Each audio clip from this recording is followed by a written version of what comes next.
In front of me is MEIZU mBlu 2021, and today I would like to show you how you can block app notifications.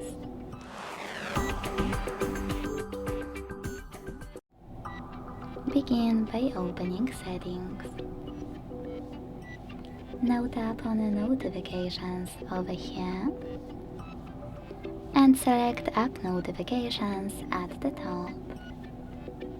Then you need to click on Most Recent and select one of those options to sort your apps: Most Recent, Most Frequent, or Apps, or Turned Off.